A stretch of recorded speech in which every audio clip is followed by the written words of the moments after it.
In the kit, you will find 4 3-piece plastic beadlock mudrock wheels.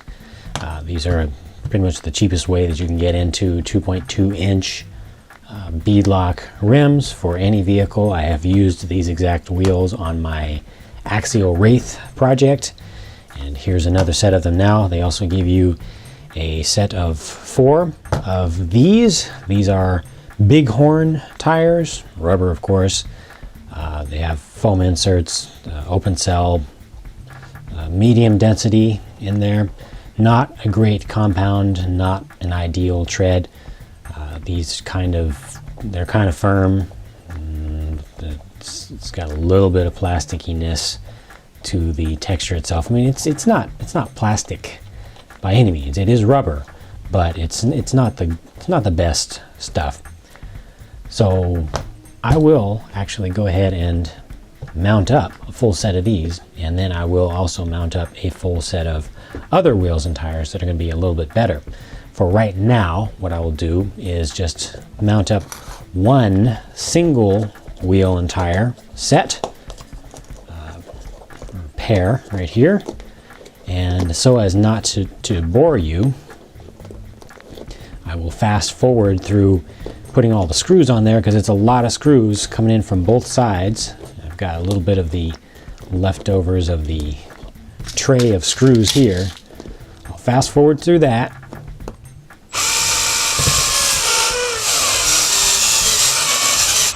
Like so. And then I will simply say you will need to repeat this process 1, 2, 3 more times, 4 in total, and there you go. Full set, wheels and tires, all set up, ready to mount. Let me go ahead and put those on right now. Yeah, look at that. All right, now I have a crawler. I intentionally mounted 2 of the tires. In this case, they just happen to be on the rear. 2 of them, what some would call backwards. It's an old trick from the early days of 2.2-inch crawling, before it was commercialized, when there weren't any crawler tires available. There were mashers, custom cut mashers, and masher 2000s, basically with chevron style tires. Sometimes you can get more traction in some conditions by turning them quote unquote backwards. So I mounted 2 of them this way, 2 of them forwards, so that I can experiment, try them backwards on the rear, try them backwards on the front, see if one of those works better, or if I feel like I get better traction both times, then I'll go ahead and take off the front ones. If I get better traction with them backwards, take off the front ones, flip them around, and run backwards all the way around. It'll depend upon exactly what I do with it, but the awesome thing is that I now have a Made R1 Rock Buggy here. Oh, the flex, oh, the flex. The axle is sweeping off to one side when it does that. It's not staying centered. So geometry could definitely be better, but there aren't a lot of options, unfortunately, with this stock chassis for changing your geometry around. I have seen a lot of folks will custom cut the lower plate, the center plate, and skid plate, and move these lower links, their inner mounts, inward, which gives you a little bit more clearance when you've got rocks on the sides. And it may, I haven't looked into it too much, but that may actually help out with the geometry a little bit. But I'm almost there now, and my other set of wheels and tires are some J-Concepts RockX tires on J-Concepts Tense wheels. And this did require a little bit of modification to fit the Tense wheels onto this vehicle, just in terms of clearance and such. They are not crawler wheels, or they're not the ideal offset, the ideal width. Cheating it a little bit, but I've always wanted to run these wheels, so this was an awesome opportunity and excuse to get some. So there we go. This will be my alternate set of wheels and tires. Got some memory foams in there, got some lead weights going around the middle, just as something to compare it to see how good this thing can be without dumping a lot of extra money into it, without dumping a lot of hop-ups and upgrades and customizations into it. Next thing that I need to do, and I think the only thing that I need to do, is mount up my speed control, my receiver, and my battery. I'm going to be running some batteries from my plane, my Yak 55 Foamy. Got some 3-cell, one Thunder Power and one Turnigy, I think. 1300 milliamp hour, roughly, 3-cell, just to get some extra wheel speed out of that low speed crawler motor. And this is nice and small and light, so I'll be able to put it in a number of different places. I'll eventually set up a custom mount in the front and just put it right here. But for now, I'll probably just set it up in there, or might even just strap it back here, just for the sake of convenience for starters. And I'll definitely go from there. There are a handful of different things that I do want to add to this, to swap out, to definitely give it better performance. But for right now, let me go ahead and hook those up and I will be done. And there it is, all done, all completely set up. It's on and everything. It's actually working. Don't want to tear up my whole workspace too much here, but proof of life. And let's see, electronics.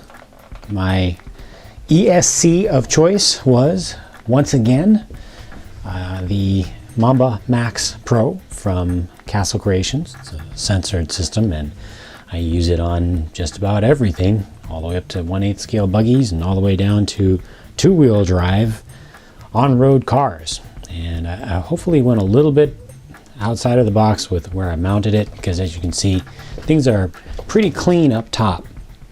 I wanted to keep my weight down low, and I also wanted to keep weight forward if possible. I didn't yet mount my battery up on the axle yet, but I did mount the speed controller underneath the hood up here. So you can see it kind of has a little bit of a radiator effect there.